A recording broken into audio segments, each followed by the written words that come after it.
বিহুৰ উপলক্ষে মই বনাইছোঁ নিমকি আৰু নিমকিখিনি দেখিছেনে খুব ধুনীয়া কালাৰ হৈছে আৰু মচমচীয়াও হৈছে। গতিকে এনেকৈ মচমচীয়াকৈ ঘৰতে কেনেকৈ নিমকি তৈয়াৰ কৰিব পাৰি তাৰে ৰেচিপিটো আজি আপোনালোকৰ লগত শ্বেয়াৰ কৰিম। গতিকে ব'লক ভিডিঅ'টো আৰম্ভ কৰোঁ।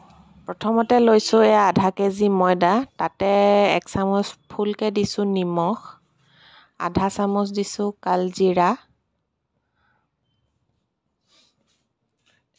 আৰু আধা কাপ দিছোঁ মই ৰিফাইন তেল। বেকিং পাউডাৰ ব্যৱহাৰ নকৰিলেও হয় আৰু ৰিফাইন অকণমান সৰহকৈ দিব লাগে। এইখিনি এতিয়া ভালকৈ এনেকৈ মিহল কৰি ল'ম আৰু এইখিনি ভালদৰে এতিয়া মঠি ল'ম।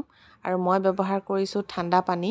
ইয়াতে গৰম পানী ব্যৱহাৰ নকৰিব, নহ'লে বেছি কোমল হৈ গ'লে মানে ৰুটি নিচিনা হৈ যায়, মচমচীয়া নহয়। সেইকাৰণে ঠাণ্ডা পানী ব্যৱহাৰ কৰিব আৰু এনেকৈ ডোটো বনাই ল'ব। আৰু ডোটো অলপ টান হ'ব লাগিব, বেছি কোমল হ'লে মানে বেলিবলৈও অসুবিধা হয় আৰু কাটিবলৈও অসুবিধা হয়।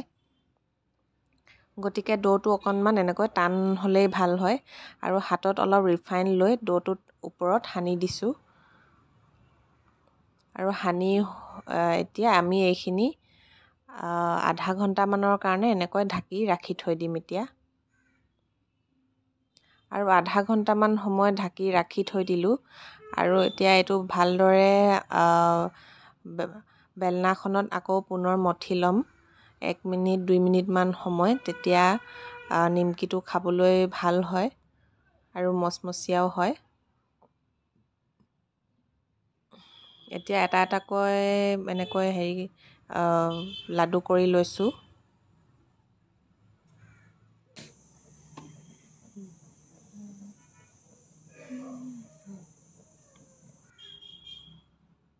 আৰু ৰুটি বনোৱাৰ দৰে প্ৰথমতে আমি বেলি ল'ম। শুকান আটা অলপ লগাই লৈছোঁ আৰু এতিয়া এইটো ৰুটিখন আমি বেলিম।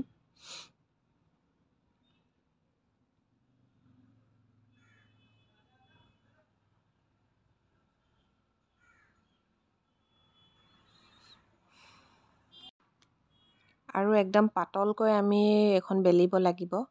দেখিছে নহয়, ডোটো টান হৈছে কাৰণে ৰুটিখন এনেকৈ লাগি ধৰা নাই। গতিকে এনেকৈ আমি একদম পাতলকৈ বেলি ল'ব লাগিব। মোৰ শ্বেপটো অলপ বেঁকা হৈছে, গোল হোৱা নাই বাৰু। এতিয়া এনেকৈ কটাৰী এখন লৈ দেখিছে দীঘল দীঘলকৈ কাটি লৈছোঁ। আৰু পুনৰ অকণমান বেঁকা কৰি আকৌ কাটিব লাগিব। দেখিছে, পুনৰ বেঁকা কৰি এয়া নিমকি শ্বেপত আমি কাটি লৈছোঁ। এডাল এডালকৈ নেকাটিলেও হয়, গোটেইখিনি এনেকৈ লগতে আপোনালোকে কাটিব পাৰিব। এয়া দেখিছে মোৰ কাটি হৈ গ'ল, নিমকি শ্বেপত কাটি ল'লোঁ। আৰু এতিয়া এটা এটাকৈ নেৰোৱালেও হয়, এনেকৈ কটাৰীখনে এনেকৈ চুচি দিলে গোটেইবোৰ এনেকৈ এৰি আহে। দেখিছে, আটাৰ ডোটো যদি অলপ টাইট নিচিনা হয়, তেতিয়া এনেকৈ ধুনীয়াকৈ এৰি আহে, একো প্ৰব্লেম নহয়। এতিয়া এইখিনি ভাজিলেই হ'ল আৰু।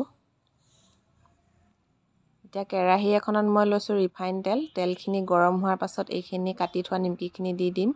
আৰু এনেকৈ প্ৰথমতে লদা মাৰি আছে, কিন্তু নিমকিখিনি এনেকৈ লাগি নাথাকে, পাছত এটা এটা হৈ যায় বাৰু।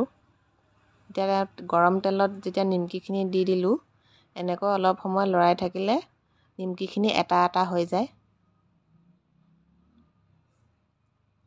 এয়া দেখিছে, এটা এটা হৈ গৈছে নিমকিখিনি আৰু ফুলিবও ধৰিছে।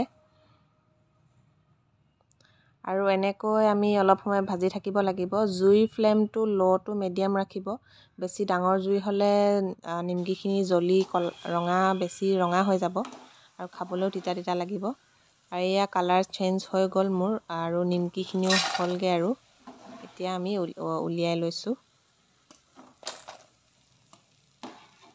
আৰু এয়া দেখিছে, সুন্দৰ একদম নিমকি মচমচীয়া তৈয়াৰ হৈ গ'ল।